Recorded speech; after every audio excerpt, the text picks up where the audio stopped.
Bienvenue sur Diaspora Mauritius, votre référence en politique mauricienne. Analyse, débat et enquête pour comprendre les enjeux qui façonnent notre pays. Restez informés, la politique nous concerne tous. On commence. Élections municipales 2025 à Maurice, raz-de-marée rouge et violet dans les villes, le PTR et le MMM raflent la mise, les petits partis bousculent les certitudes. Par notre envoyé spécial 6 mai 2025. La nuit du 5 mai 2025 restera gravée dans les annales politiques mauriciennes comme celle d'un tournant municipal. Un séisme électoral a secoué les 5 grandes villes du pays, où les électeurs ont tranché net, le changement, oui, mais un changement aux couleurs bien connues.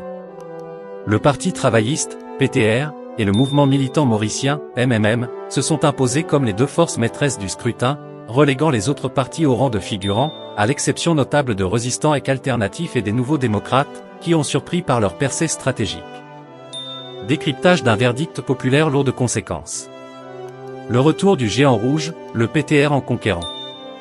Dans les couloirs de l'hôtel La Bourdonnais, où se réunissaient les cadres du Parti travailliste lundi soir, les visages exprimaient un mélange de soulagement, de triomphe et de prudence.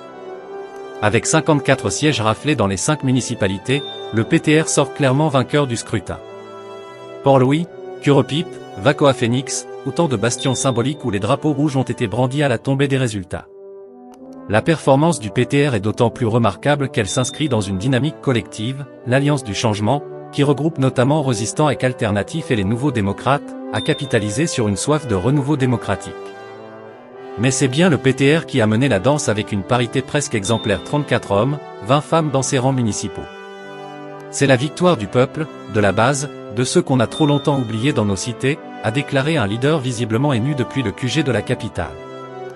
Le MMM dans l'ombre, mais non dans le silence.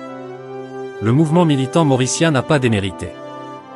Avec 51 sièges remportés, 30 hommes, 21 femmes, il talonne de près son rival historique. Les Mauriciens ont manifestement voulu envoyer un message fort, les partis traditionnels ne sont pas morts, à condition qu'ils sachent se réinventer. Dans les faubourgs de Rosille et les quartiers populaires de Beaubassin, les militants violets ont laissé exploser leur joie dès les premières projections. Ce n'est pas une défaite, c'est une reconquête progressive, a lâché Paul Béranger, dans une déclaration sobre mais pleine de promesses. Le MMM conserve donc une place de choix dans le paysage municipal et prépare déjà l'avenir avec confiance. La percée verte et orange, des outsiders aux ambitions claires.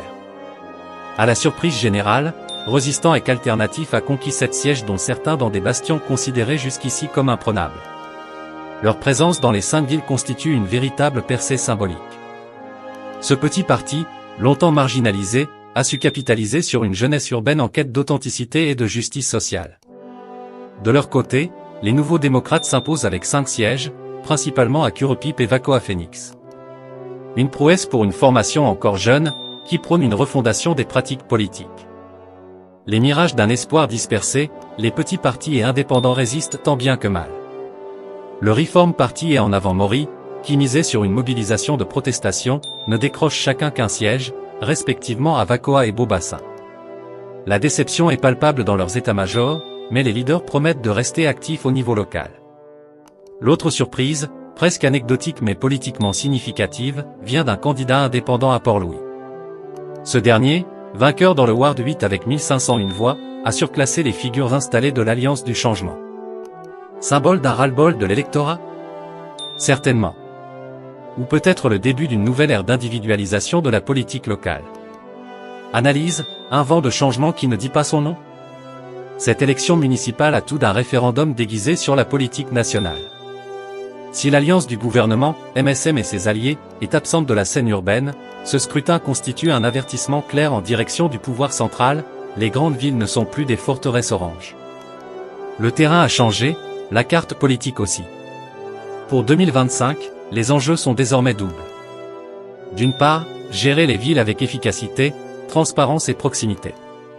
D'autre part, préparer l'échéance cruciale des élections générales, où le choc des titans, Junio, Rangolam, Duval, Béranger, s'annonce décisif. La rue a parlé, la capitale a tranché, la République retient son souffle. Les municipales de 2025 auront redonné un souffle inattendu à une démocratie municipale souvent jugée secondaire. Elles auront aussi révélé une carte politique plus fragmentée, mais paradoxalement plus vivante.